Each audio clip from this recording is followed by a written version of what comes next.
In accordance with the provisions of the Open Public Meeting Act, the Asbury Park Board of Education has provided adequate notice of this meeting by sending a notice of the time, date, location, and extent known. The agenda of this meeting in the Asbury Park Press, New Coaster, on January 27, 2003, via email. Copies of this notice have been placed at the Administrative Bulletin Board, District Schools, Asbury Park Municipal Building, Asbury Park Police Department, and filed with the City Clerk on January 27, 2023. The Asbury Park District will provide all students with a comprehensive and progressive education where everyone possesses the skills and character to succeed in a diverse, evolving global society. Roll call, please. Mr. Grillo? Here. Ms. Lozinski? Here. Dr. Penna? Mr. Remy? Ms. Ricks? Virtually present. Mr. Rogers? Present. Mr. Saunders? Ms. Osby? Present via virtual. Ms. Cook? Please rise to the flag salute.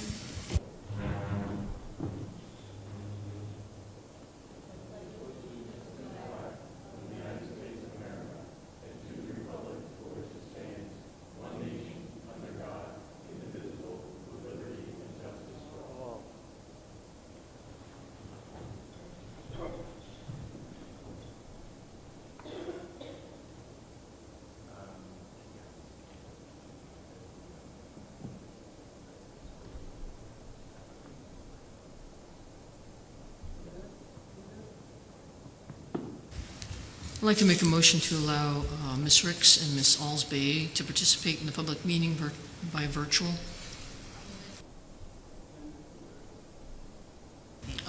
Mr. Penn, if he gets on also, yes. Second. Aye. Aye.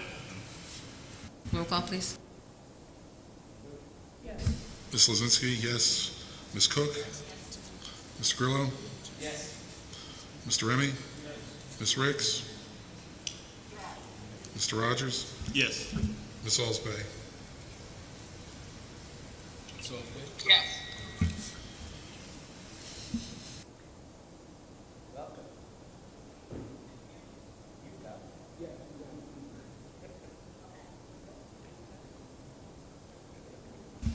Good evening, everyone, and those watching in television land and virtual spaces as well. This evening we have two presentations. First, I would like to take a point of personal privilege, as this is Mr. Hastings' last official meeting as the school business administrator. He has served the district with distinction throughout the many years in his role. We are sorely going to miss his support, his leadership, his insight, his commitment and dedication to the families of the Asbury Park community.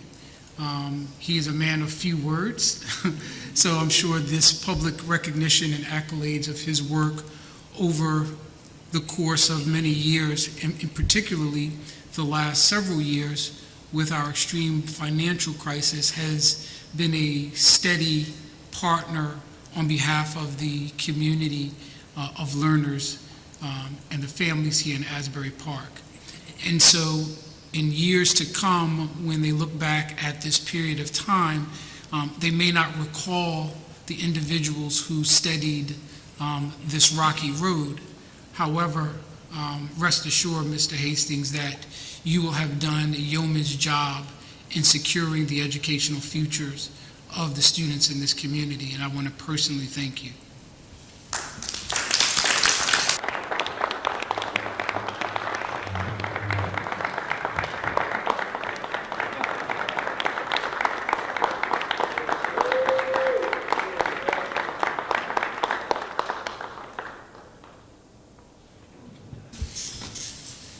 The next presentation you'll have before you, if you turn to my left, is the NJGPA results that will be presented to you this evening by Director of CNI, Mr. Edwin Ruiz, and I would ask that you hold any questions that you may have until the end, as he will thoroughly explain in comparison the NJ GPA results from 2023 administration, as well as the prior year's administration of this same assessment.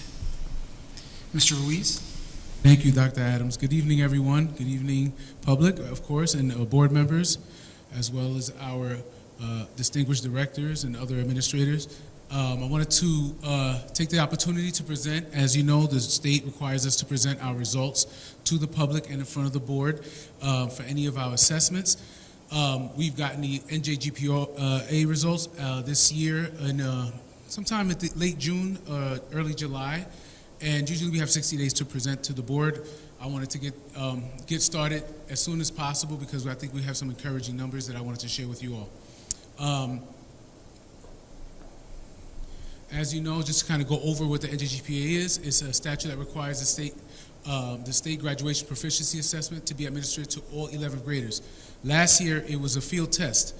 As you recall, there was a lot of controversy, I guess, the best way to put it, with the results because most school districts didn't do as well as they thought they would, and of course us included, and it became a big deal. But it was a field test because the field test was setting up what the permanent test that they were going to use for graduation requirements, which this year, this test is reflective of that. So NJGPA is designed to measure the extent to which students are graduation ready in English, language arts, and mathematics. It measures graduation readiness, is reported separately for each content component.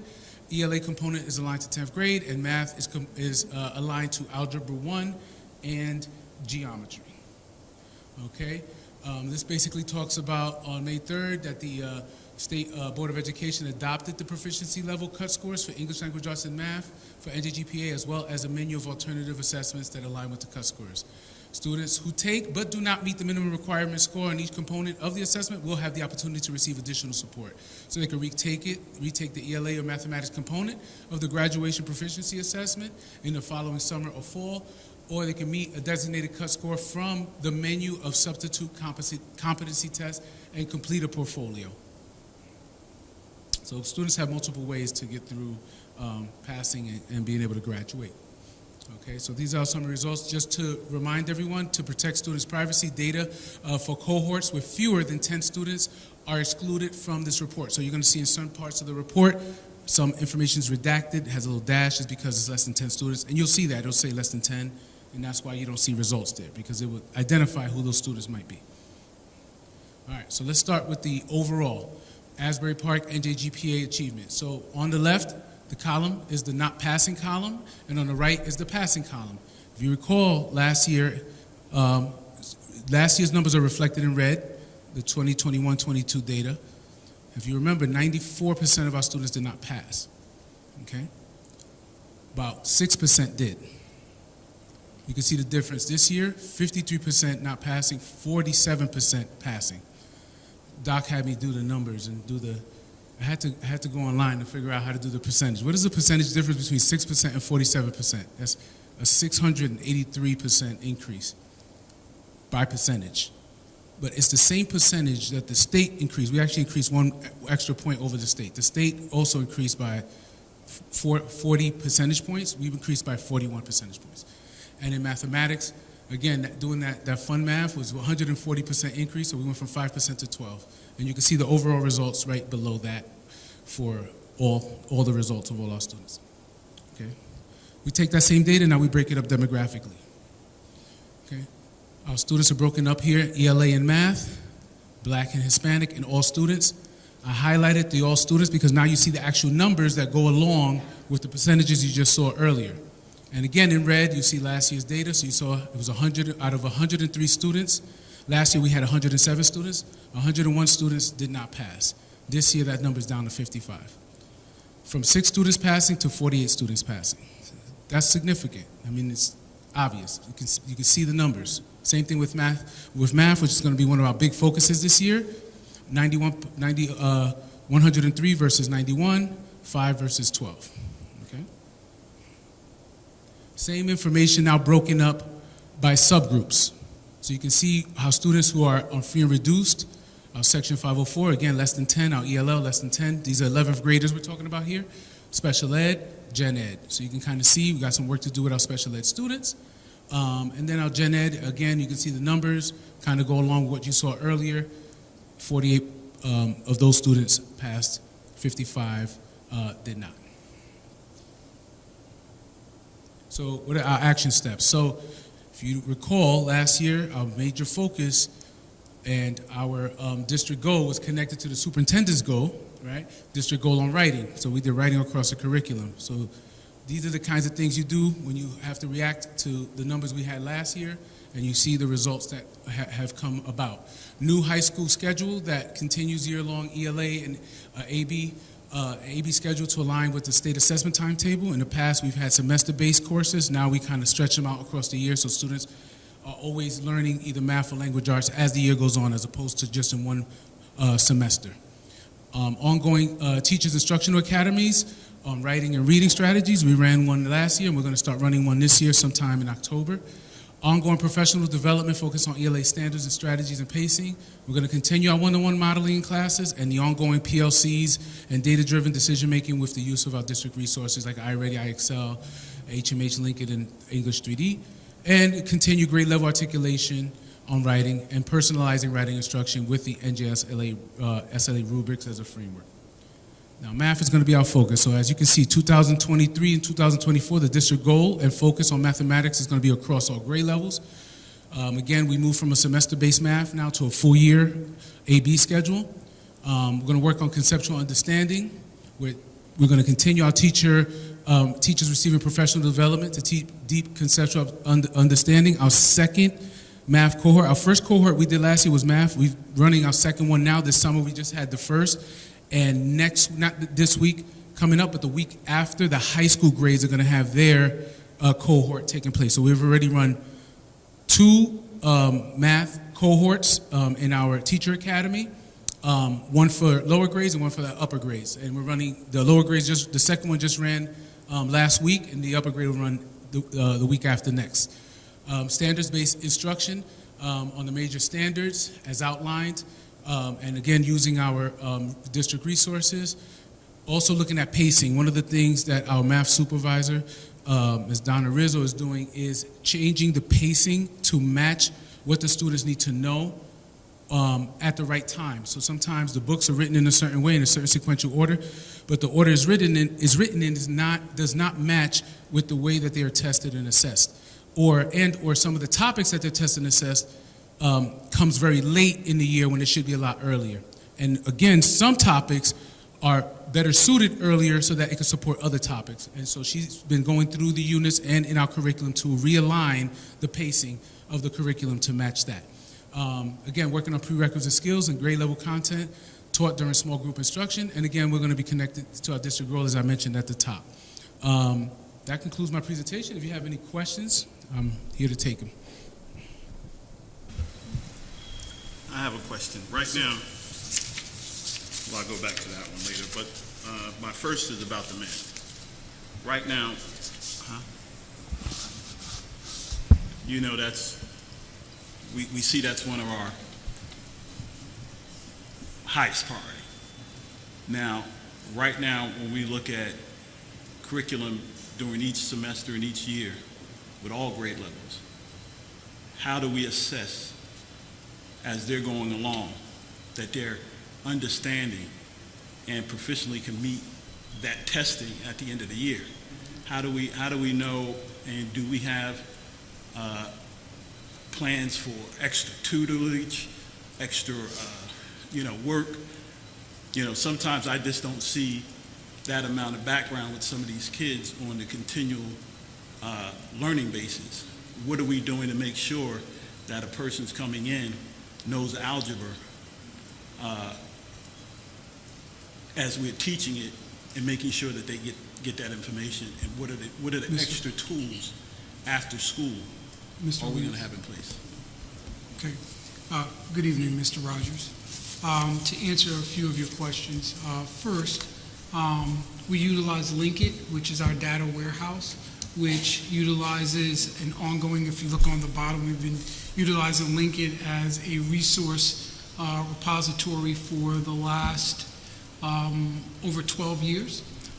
They disaggregate the data for us. They break it down by standards and by strands, as well as grades. So we input not only formative assessments as well as summative assessments.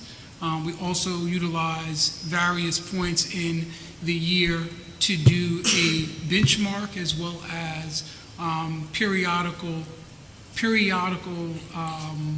assessments throughout the year. So we'll do a Lincoln A and a Lincoln B and a Lincoln C throughout the year. So we're gathering data from those standpoints. Specifically, as we talk about the instructional capacity, when we look at, as Mr.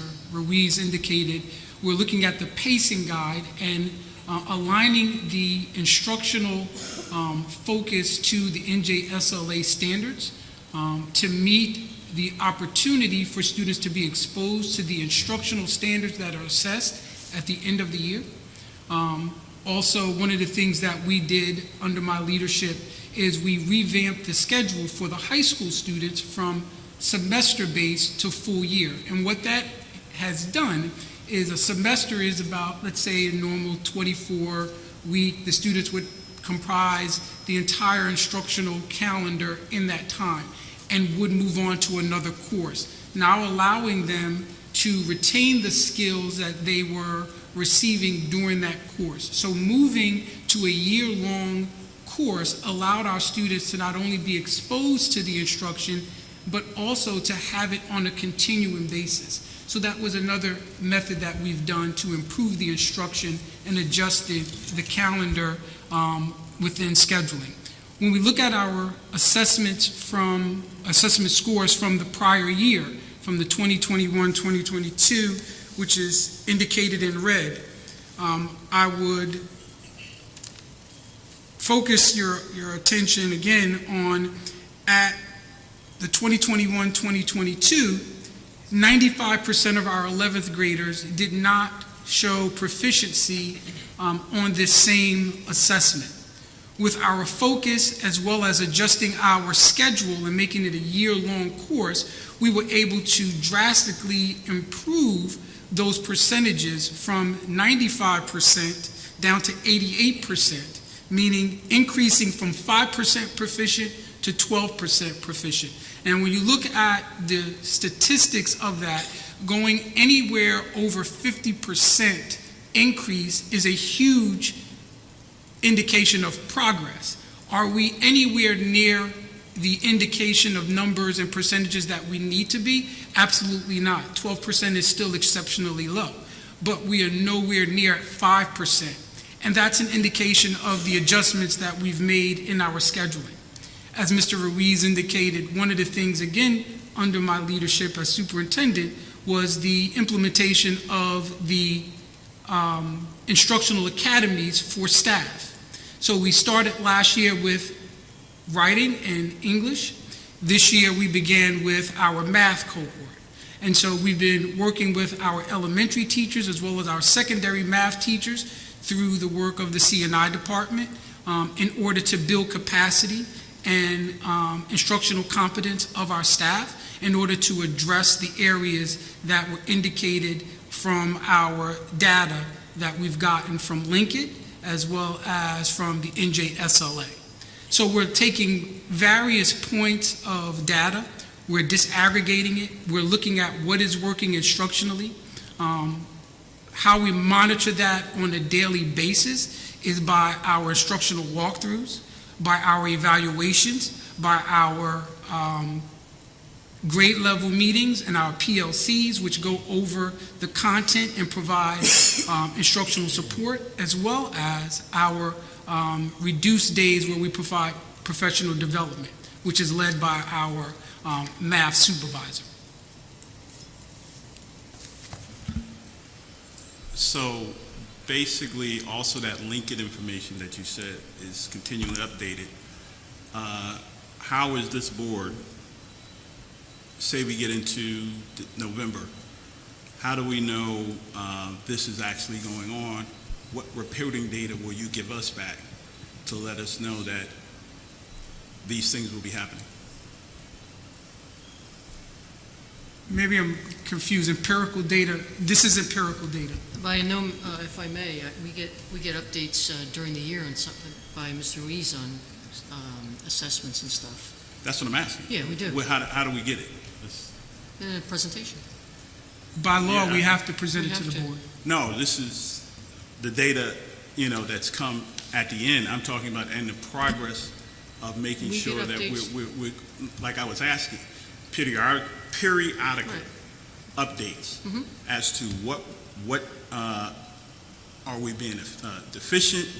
Do we have 10 kids that aren't getting it? And then what are we doing when they're not getting it? And what are the other supplemental protocols are we putting in place to make sure? I understand what you're saying. Right now, I'm talking on a So breakdown what- basis. If I'm a parent, So one of the things that we have to answer that question is we have RTI, which is response to intervention, which is a three-tiered approach, which is tier 1, which is the actual classroom instruction, tier 2, which we have where we provide additional instructional support, and we sort of triage what the concerns are. It could be from student needs glasses to a student needs additional support to a variety of other variables that may impact a student's comprehension or focus or social emotional. All of those things are things that are in the day-to-day focus standpoint that we utilize our RTI model, utilizing data, utilizing meetings. That is one of the things that is overseen by Dr. Howard Morris in terms of our RTI. The other piece that we also have is once it gets to tier 3 and students are still having some challenges, we have Ms. Bonnie Lau, our Director of Special Services. So when we begin to look at the data in terms of resources and instructional interventions for our students, that is something that we utilize regularly on the elementary level, at the middle, and at the high school level. And so those are not things that we would necessarily report back to the board because it is given individual student specifics, but we have those measures in order to provide supports to students and addressing the instructional challenges that students may have. And so the one thing that we do and that we do provide to the board is as we get our Lincoln assessment, we do provide that information and those results based upon the NJSLA standards. And so the assessments on the Lincoln are aligned to the NJSLA. And if you understand, how they are structured, they're meant to give us a more summative assessment to see where our students are, and then we build off of that. And so that information is provided to the board on a regular and ongoing basis as we get those results. But when we look at the state assessments, NJSLA, as well as this report, the NJGPA, those are summative reports that our students have to take under state requirements, and then we have to wait for that information to come back to us. We then are required by law within a certain time frame to present that information to the board and to give the specifics of what numbers and our results. I understand those legal obligations. I mean, are you understanding what I'm asking for? He said we get Yeah, periodically reports, yes. How are we getting those periodic reports? Can you name them? Can you tell me, what are we going to hear from the Director of Curriculum by November that, we've gone through and they've met the structural criteria in that, and I know this person or this amount of people have taken it and they successfully have completed it and understand it. Mr. Ruiz presents Lincoln data to us in a public meeting, and we get those reports. So for us, it's just a matter of always doing our own, we do our own check-ins every month, every couple of weeks. I meet with my supervisors regularly, and one of the first things we do is we look at data. Lincoln doesn't just house its own data. We actually export and or import other forms of data into Lincoln so we can do crosswalks with the data from iReady. For instance, iReady is one of our programs that helps to tier 1 interventions with our students. So if a student's having trouble with algebra or math or any subject for that matter, we have a way of looking at that because students are on there daily. That gives us a really good indication of where they are. And then when our supervisors pull that data, we meet with the coaches, we meet with the principals, and through weekly CPTs and or PLCs, they're working with the teachers on a weekly basis to look at that data and start to make assessments and start to make determinations of where our students should be and what they need. Also, go ahead, Doc. Also, the day-to-day oversight of the instructional programs is something that we take very serious. As a superintendent, that is my daily charge to address the instructional outcomes. I think as we look at the policies related to the interventions and those resources and the allocations of those resources, that is where I would lean to the board to provide their insight and support to. But I think as we look at the day-to-day instructional focus of the district, we've discussed where we plan to address some of these issues in terms of the teacher academies, also the ongoing professional development, the assessing of our instructional materials and resources, the continuation of ongoing consultants that come in and provide readiness on our technology infrastructure. So those are all aspects that impact the day-to-day teaching and learning relationship between the teacher and the student, and the oversight of the building administrators to the support staff of the central office, to our intervention resource professionals of our child study teams, our social emotional learning staff members. All of those are pieces that have an intricate part in the overall impact of our students' day-to-day teaching and learning focus. And so when we look at the district as a whole, and we look at the results of this presentation, in 1 year's time, we managed to move from 94% of our students not passing this state assessment to 12% passing in mathematics and 47% in ELA. And again, I want to bring that correlation to the district's focus last academic year, on writing across the curriculum, and in every area that has shown to be a positive trajectory forward, moving from 95% of our students in the 11th grade not doing well to 47% doing well.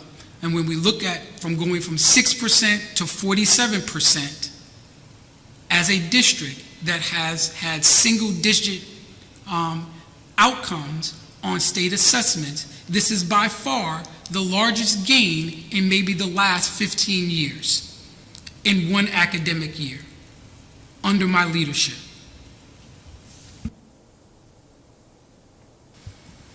I got a little question. And not to mention the significant budget cuts that we've had to endure over the last 2 years. This was 11th grade, right? Yes, sir. And how was this data collected? Was it like all 11th graders, or did you select like a certain few? Every 11th grader is required to take that exam. Okay, Unless so they have this an is the data exemption. from every 11th grader. Yes. Okay. 103 eligible 11th graders took that exam, yes. Okay, from last year to this year, that's a comparison. That is Okay. correct. All right, cool. That's all I want to know. Great job. Mr. Reeves, can you go back a couple slides? I think there's something missing from the printout. The last few slides, you're right. I just Right. realized that as I'm looking. Can you- I'll get that to you guys, I promise. I'm sorry. The one that shows the special ed. This one right here. So what are we? Yeah, we're missing, I just realized that as I'm sorry, I'll get that to you guys. No, that's all right. So really quick, what do we need to do? Because we have none of the special ed students passing, right? what are the, I get the list that was on the thing, but what do we need to do to focus specifically on that? And then where are we falling short?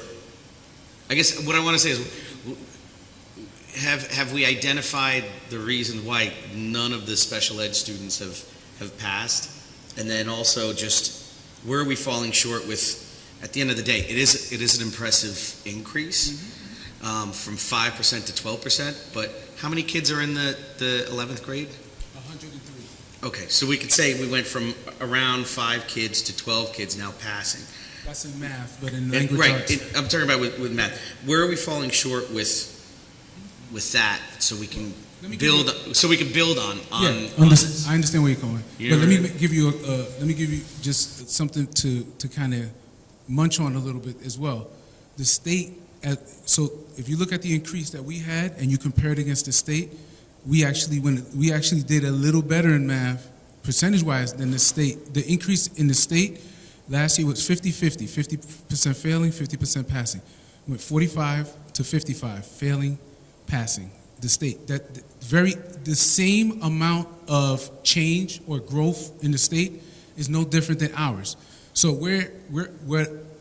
so you get where I'm going with this. You can see that the same challenges that we're having, the state is having. So, and the numbers prove it out. You just look, you compare last year to this year, you compare last year's state numbers to this year's state numbers. So I want to give that context because I think it's important to know that it's a struggle everywhere. It's not just in Asbury Park. And usually in Asbury Park, if it's a struggle in, like, let's say Colts Neck, it's like beyond a struggle. It's in a Asbury. bigger struggle. I totally understand that. So we're trying to celebrate the things we're doing, but I think it's important, as Dr. Adams has alluded to and made very clear, that by no means we're sitting and jumping up and down saying that we're doing great. We do have to address some deficiencies. And I would like to have Ms. Lau address your question regarding our special needs students, because she is the director and she has some very clear activity that she's been doing and working in her area to address just this concern.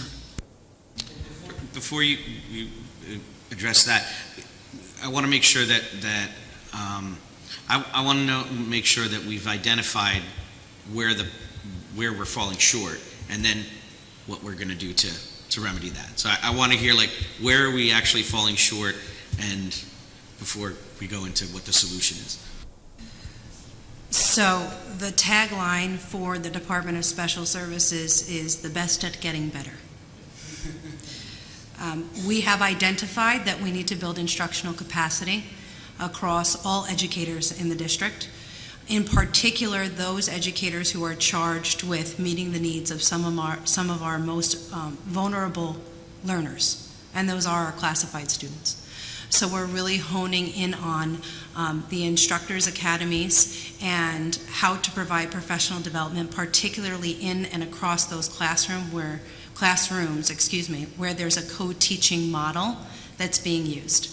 Oftentimes, students are put in an inclusive setting, and that's always what we want, is that least restrictive environment, but the educators need to know how to work effectively, collaboratively, to ensure that the appropriate modifications and accommodations are being put in place for those students. Does that? Yeah, thank you. Yeah. Thank you, Mr. Ruiz. Thank you all.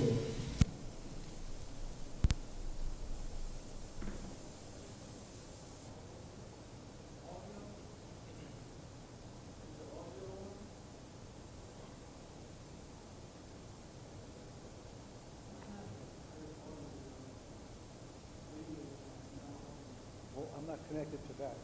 I'm only this.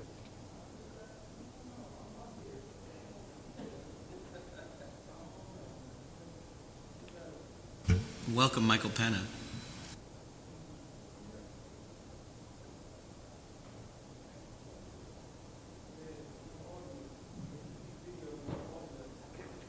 They don't speak.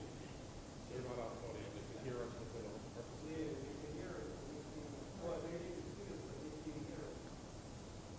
They can't hear the PA system? They can view, but they can't hear.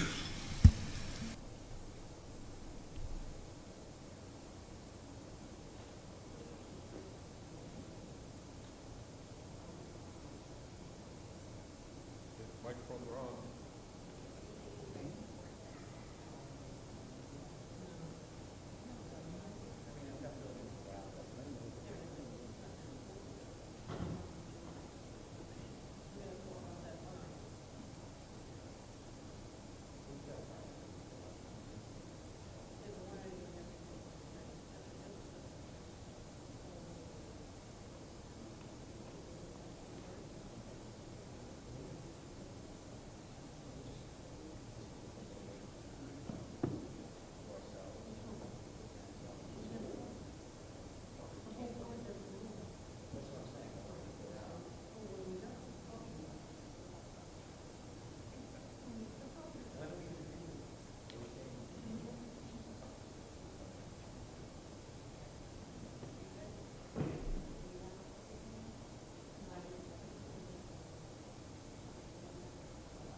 While Dr. Adams is looking at his section, could I have a motion for adoption of the minutes on A2, item 12A and B? I'll move it. I'll second it.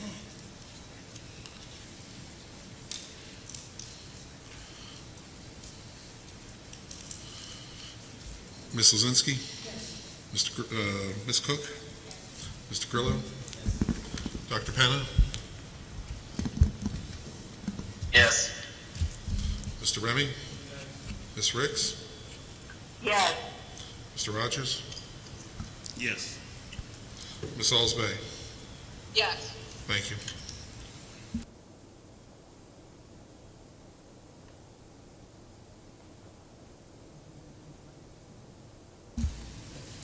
I'd ask for a consent agenda on all items on page 1B1 through the addenda on page B8, number 1. I'll move it. Second.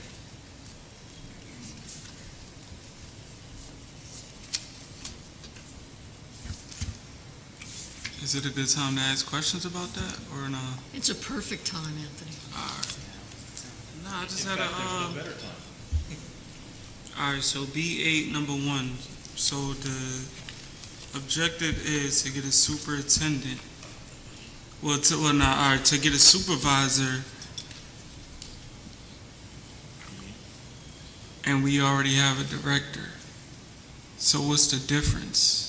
So why can't the director just handle it if we losing a supervisor? What else gotta happen? In terms of the replacement of Ms. Weinstock, Yeah, because the oversight of the child study teams, the legal ramifications and the instructional support for the special needs or the special services department. We just heard the question regarding how are we providing additional supports for staff. When we look at the number of students, so this is a replacement of a position that was already board approved and budgeted for. so this is already budgeted for. Correct. So this number here is not even gonna, it's not gonna hurt us in a sense. The number in terms of the Salary, that is commiserate with it's already included. that is, we have that budgeted for. And that's consistent with the experience and the negotiated salary guide for those individuals going into that collective bargaining unit.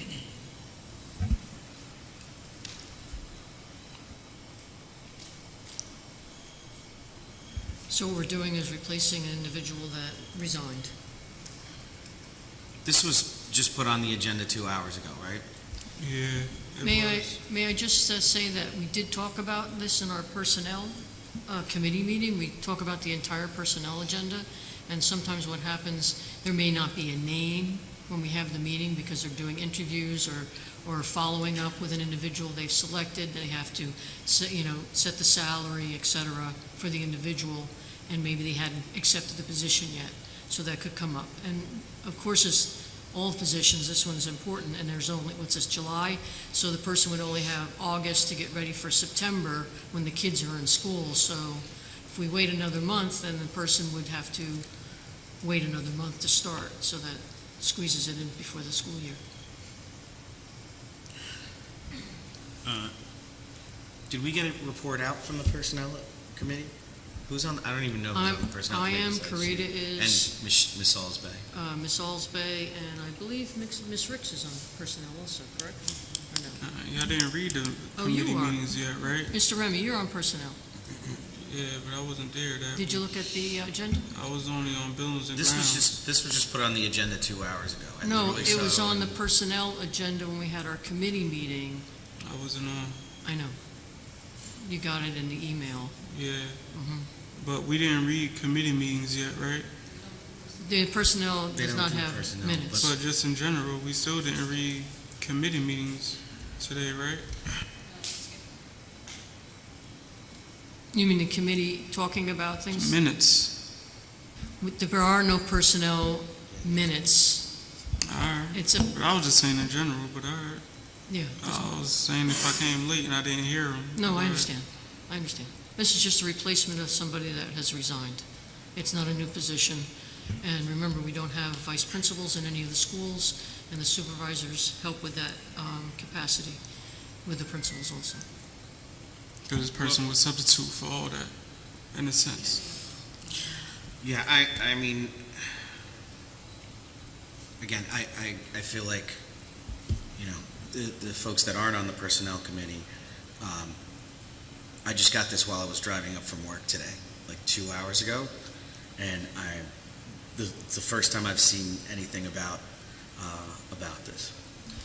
So, Mr. Grillo, that makes it kind of difficult because, you know, I want to be able to digest this and then ask some, you know, appropriate questions about the position, and I can't, and that's a problem. the position's not new, though.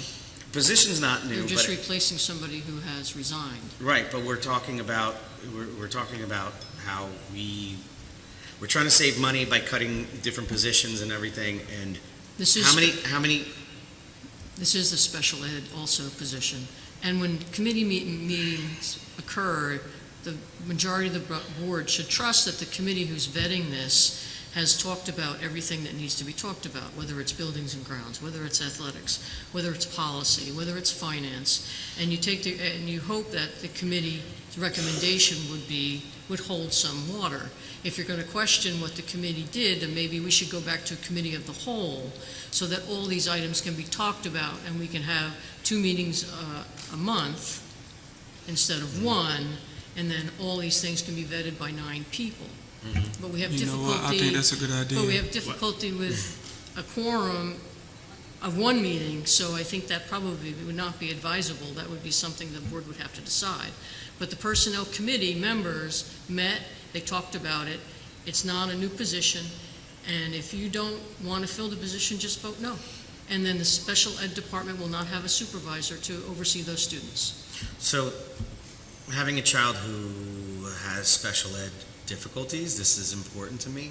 So that's why I'm asking the question and why this is popping up, at least on my agenda, 2 hours beforehand. I have a lot of questions about the duties of the supervisor, the supervisor as opposed to the director, and you know, yeah, I mean, I'm gonna have to vote no or abstain on this because I just haven't had a chance to even wrap my head around, and I think it's more about making sure that if we're gonna appoint a position of this level where it's over $100,000, step 5 of the supervisor's salary guide, that we don't get it 2 hours before a meeting. Now, I understand that some folks are retired, they don't work, they could, you know, they have plenty of time to do it, but, you know, for the rest of us that do work, and, you know, the addenda is something that pops up, that's a problem. So, I don't mean to vent about it, but it's a little frustrating. So, with that, I'm going to have to abstain because I don't know anything about this. So, I'll leave it at that. So. Well, my question is, and I'm just recollecting, this position seemed like it was filled continuously in the last 2 years. And Dr. Adams, maybe I'm wrong, was this a supervisor of special needs in the last 2 years? How many people we had in this position? So we have had several individuals who've filled this role. Some have taken a director's position in another district. The other has taken an assistant director's position in another district.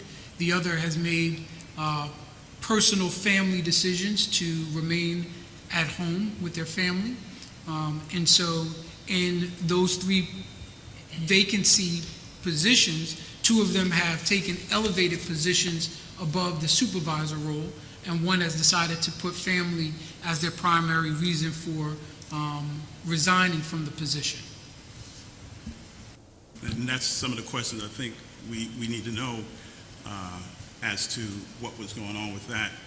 And like I said, the role in the position is a intricate part of providing the day-to-day instructional support for our staff in the special ed area.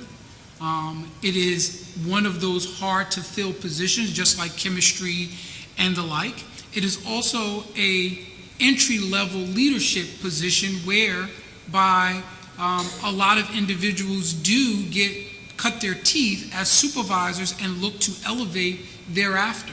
And so when we look at having middle management and lower level middle management, we also have to take into consideration that a lot of these individuals are not going to be lifers in that position.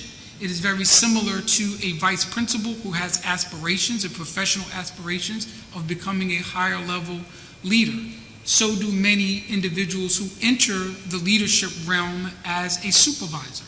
And so when we look at the area that we are servicing, and we look at the importance of the individuals, I go back to Ms. Lazinski's commentary, whereby in the Personnel Committee, this was an ongoing interviewing process.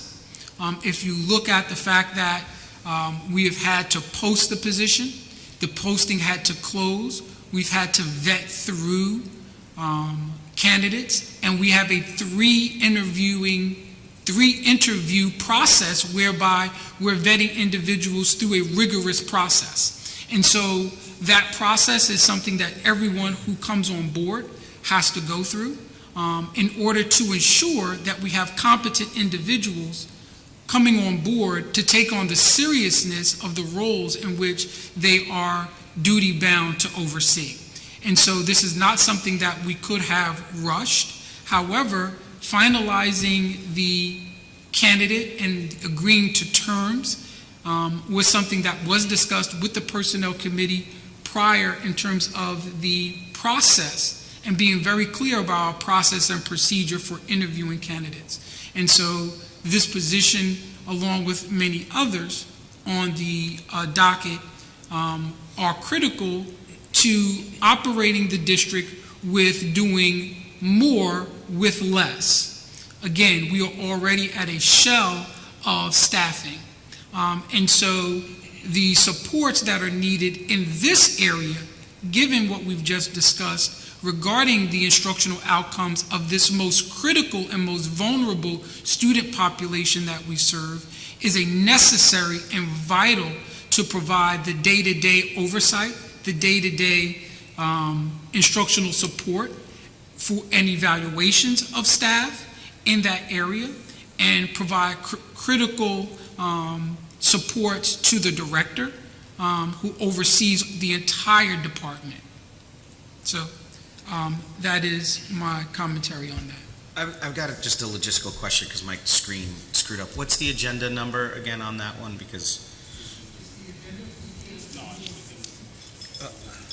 I got a quick question now. Okay, thank you. So what would be the difference? What's the compare and contrast between the director and the supervisor?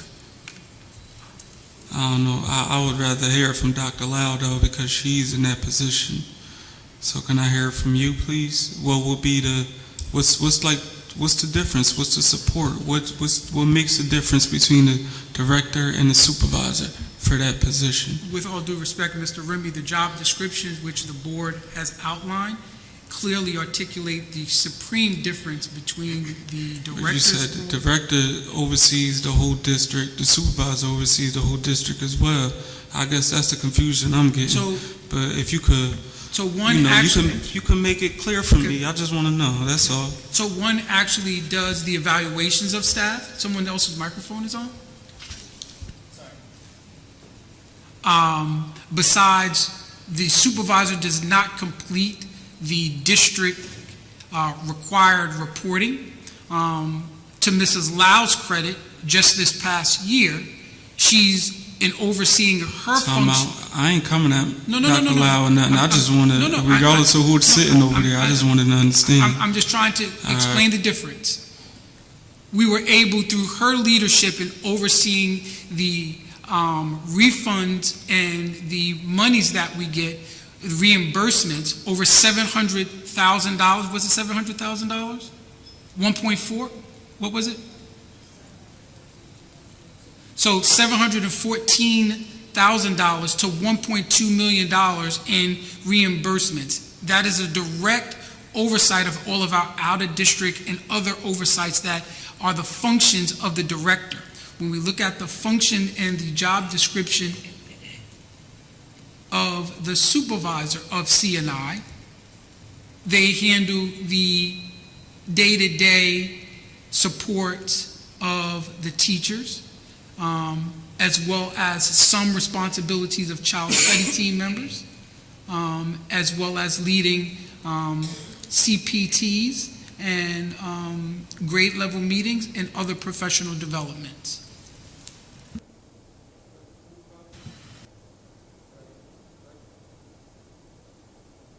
Yes. From your description, from your description, we've talked about this position being filled numerous times because people have gone on to higher positions. Right now, what intermediate position in this district do we need that?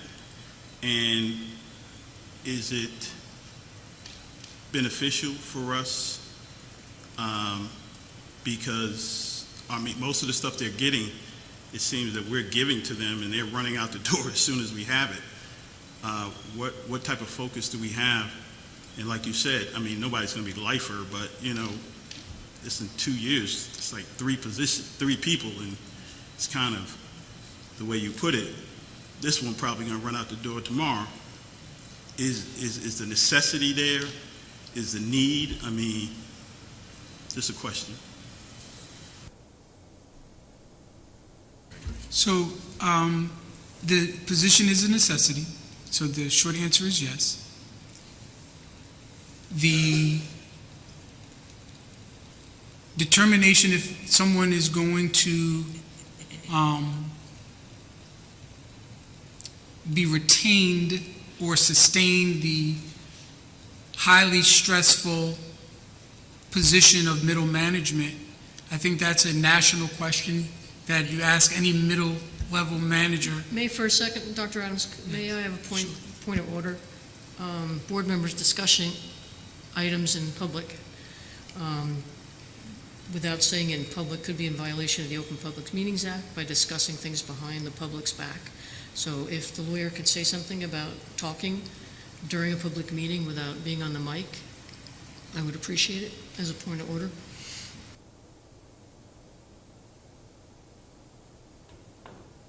We're trying to just get a better understanding. Yeah, we just trying to understand what was the dialogue. That's all.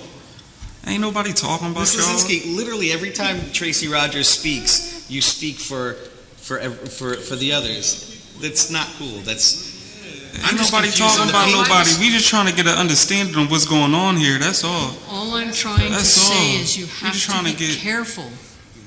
Yeah, we careful. You're talking. Yeah, understanding. We trying to get understanding. Then ask Dr. Adams. Yeah, but if he's saying it one way, we don't understand it, and someone else gets it and wants to, break it down, we gonna get it like that. We don't need him to explain every single thing every single time. But the public has to hear what you're saying. You got it, Barbara. You got it. No, the public has to hear. I ain't even here to argue with you.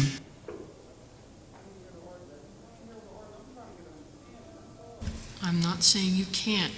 You have to have the public we use Robert's Rules of Order. That's what I have to say.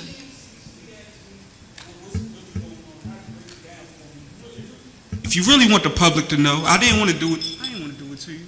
I didn't want to do it to you. He just came from surgery. No, I know he that. can't see for real, so he needs an understanding. So I'm breaking it down for him.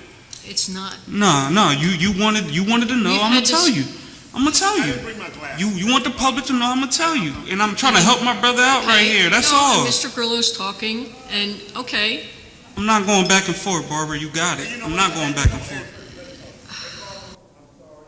No. No apologies necessary. All right, can we move on, please? The public sees it. Thank you. All right, can we do the agenda, please?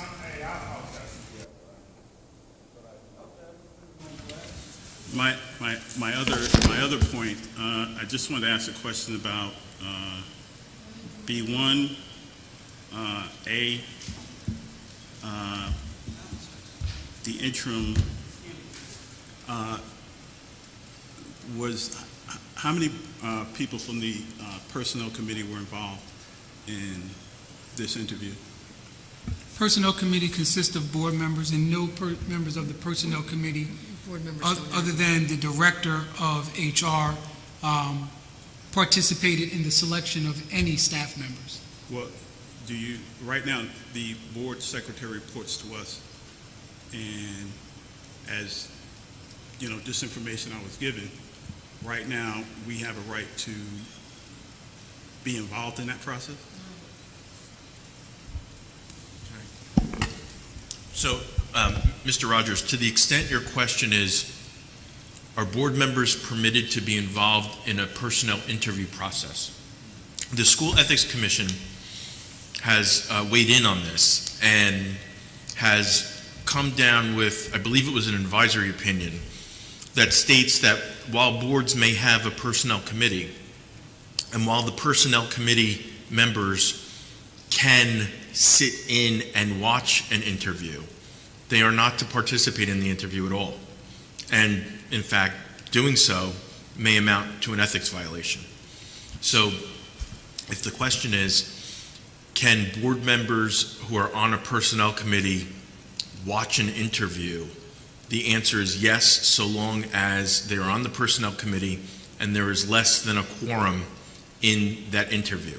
However, the School Ethics Commission strongly cautions board members to really not be involved in the process. And that's, it's like, if you feel that you must be involved, this is the way to do it, but you're opening yourself up to, potential ethics violations. That's from the School Ethics Commission. Okay, right now, you're our attorney. Right now, in that posting, it said that the board secretary reports to us in the job posting.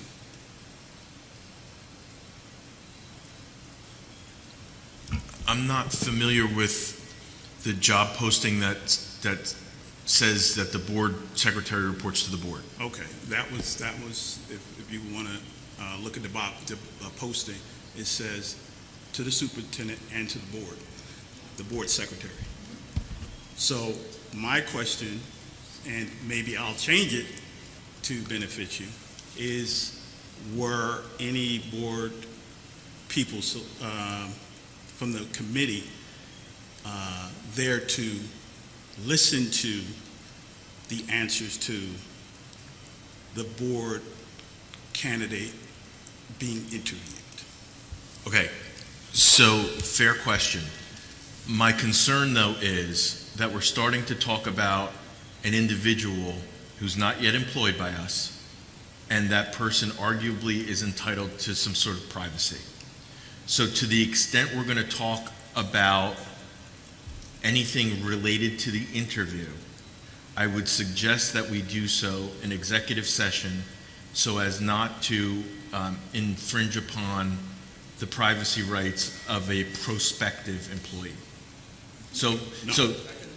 But that's what I said. It wasn't us. I said, were we there to listen? That's what was the committee, anybody from the committee there listening?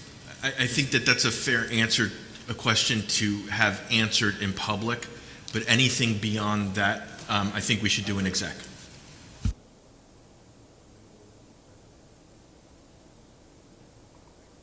One last I question. think I did respond. The answer was no.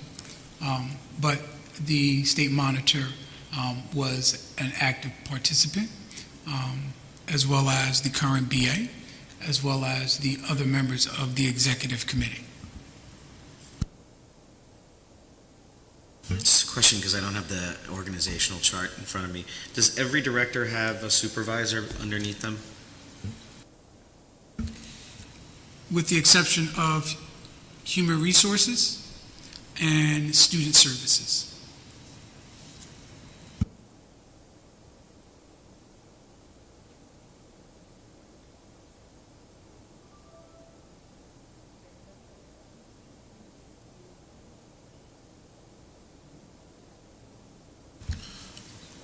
is for all items B1 number 1 to B8 number 1. Ms. Lozinski? Mr. Grillo? Yes on everything except for B8 1A. I'm abstaining on that, on B8. What is that? B8 Item 1A. Right?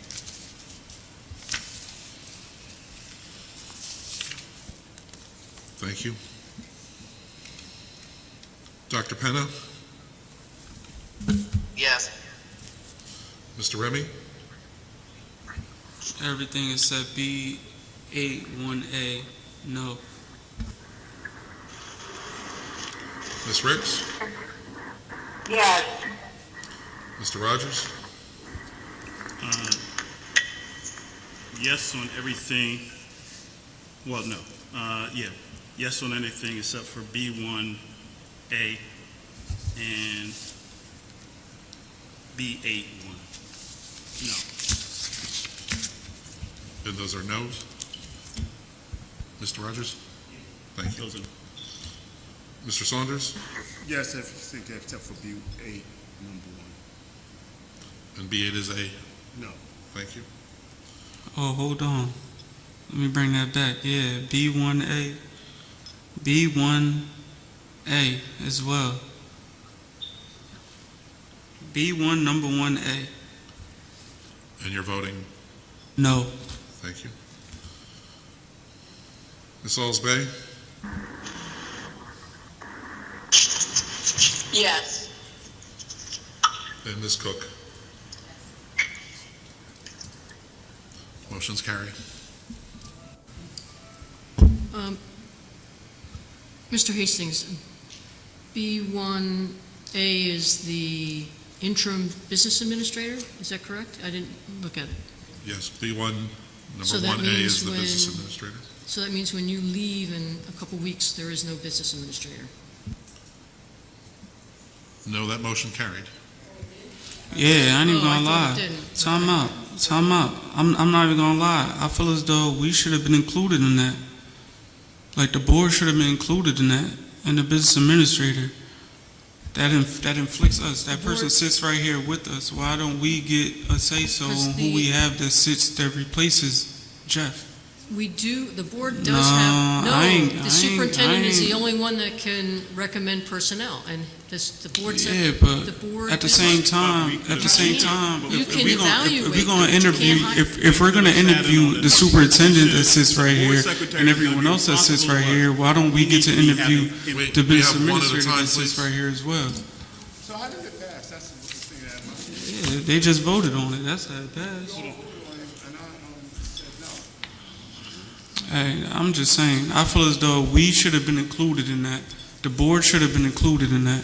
That's someone that directly impacts us and the children. Why don't the board get a say-so or even gets to see who is about to sit right here? Now we about to just wing it.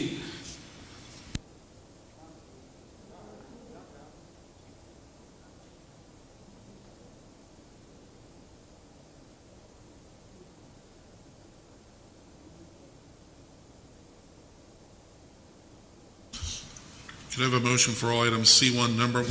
No. To C6, number 1. Move it. Questions or comments? It's dumb.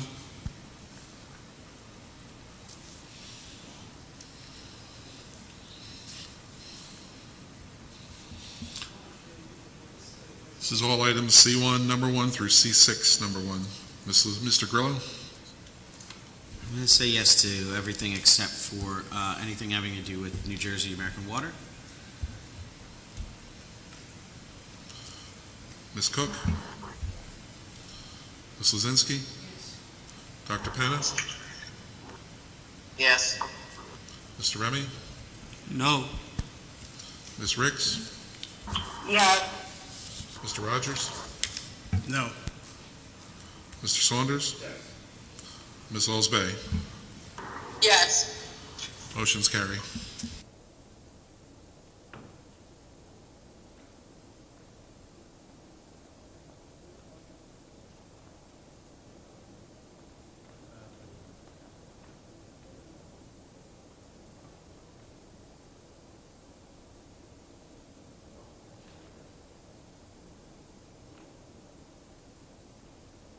I'm going to read a statement before we go into public participation. So public participation in accordance with Board Policy 0167. In accordance with Board Policy 0167, the Asbury Park Board of Education recognizes the value of public comment on educational issues and other matters of importance and provides members of the public with the opportunity to express themselves on school matters of community interest.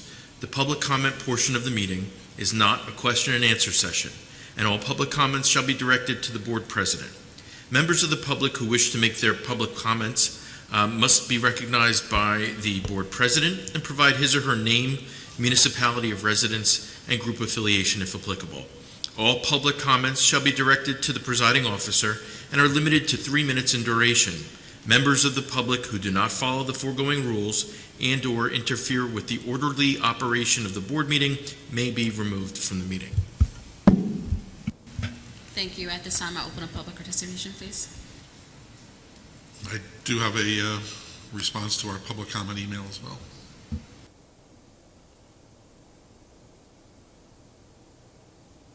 Good evening. Dom Lataraka, 3rd Avenue, Asbury Park. First, I'd like to thank Mr. Ruiz for jumping on those numbers and presenting New Jersey graduate proficiency stats. Second, I would just suggest to the board and administration during the summer, it's also a great time to get out other information showing the progress and the successes by the district. I believe, once again, you did Saturday classes in the spring. I think that's a great initiative. Again, through Link It, maybe show the community what's been accomplished by that as well. Being able to pick out the pockets of excellence in the division and let the community know prior to September would be great. And with regard to management, I think a lot of times here we get a lot of individual issues coming up, but I know that the board and this administration is focused on things like staff attendance and improving that. And I think as a general matter, without getting into individuals, the progress and the successes there could be reported as well. I still have 3 minutes. But finally, I do want to take a moment and wish Jeff Hastings well as he moves on to other challenges. I agree with Dr. Adams and all the positive attributes he pointed out. But I want to thank you, Jeff, for all the help you gave me over the years understanding issues. But you do have one character flaw. The guy's got one character flaw. I've spoken to him many times about it. He doesn't see it. He's not willing to change. So I thought it was only fair with him moving on that he at least give his new employer notice of his problem. So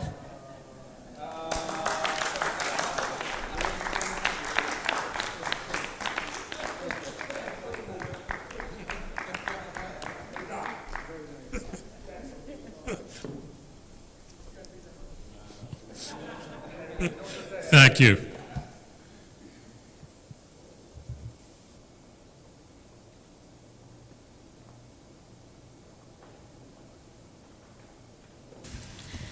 At this time, I'll close public participation. If I could just read this one comment. Yes. Sorry. This is from Catherine Healy, 305 8th Avenue, Asbury. I am writing again about the issue of closed school playgrounds. In a city where few playgrounds we have are often closed for indefinite amounts of time, Asbury kids deserve places to play that are familiar, safe, and accessible. As a parent and an elementary educator, I am begging you to follow the lead of almost every other town and city and open the AP elementary and middle school playgrounds from dawn to dusk. Give the kids and families of Asbury Park more places to gather and play, please. Kids are still accessing the closed playgrounds despite them being locked. They're just doing so unsafely by climbing the gate. Please, parents of Asbury are begging you to listen. Sincerely, Catherine Healy.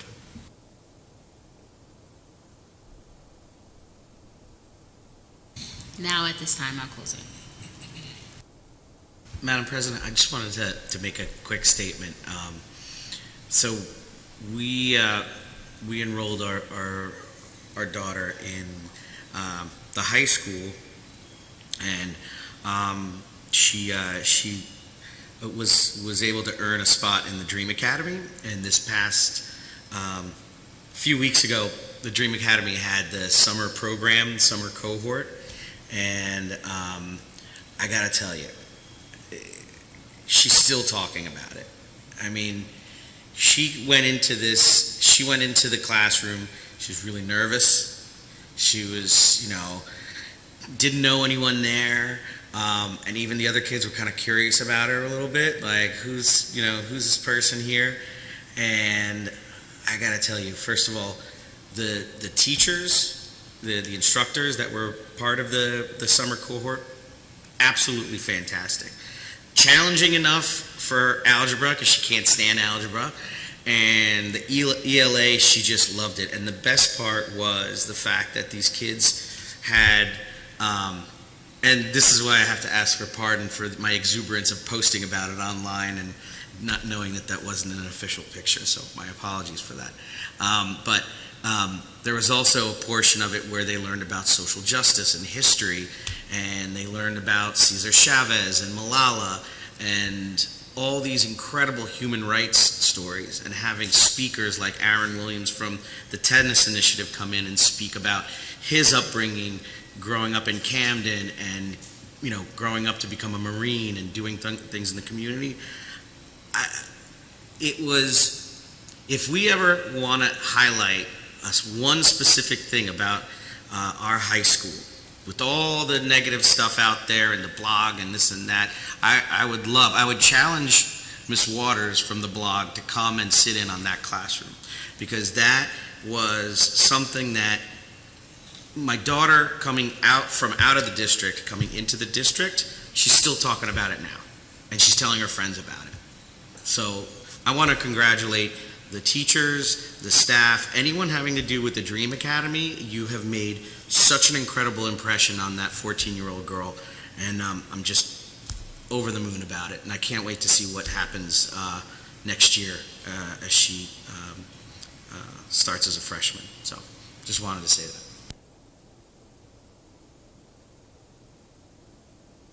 Thank you. That was great.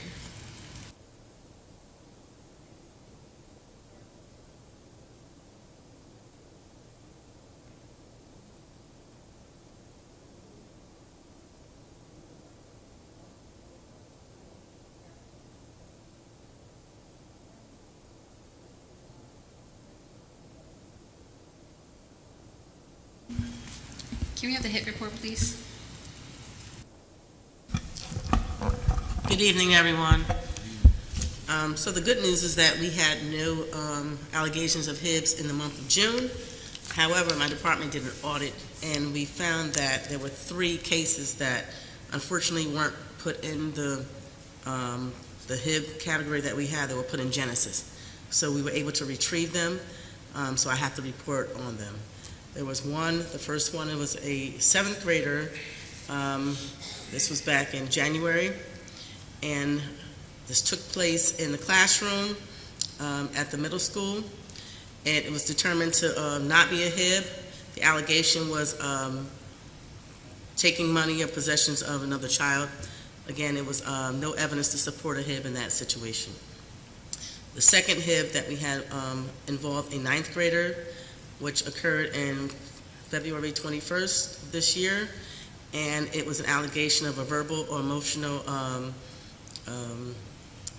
bullying that was via electronic, and it was determined to be a HIB. It was founded to be a HIB. The third allegation involved a 7th grader, which occurred in the hallway at the High School, and this occurred on March 9th of this year, and it involved verbal or demeaning conversations that was found it to be a hit. And that concludes my report. Thank you.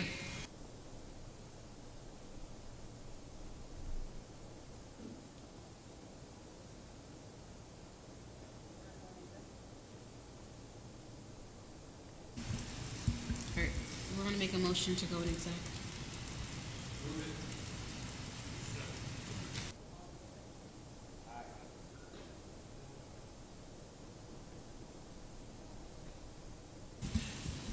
I'll read it for you. So, whereas the Open Public Meetings Act allows for the exclusion from discussion of the public portion of a meeting of certain matters as outlined below, and whereas the Asbury Park Board of Education wishes to discuss such matters made and will make such discussion public when a proper conclusion has been reached, now therefore be it resolved that the Asbury Park Board of Education will hold a closed executive session on this date, January 27th, at Asbury Park, New Jersey, for the purpose as outlined and described below.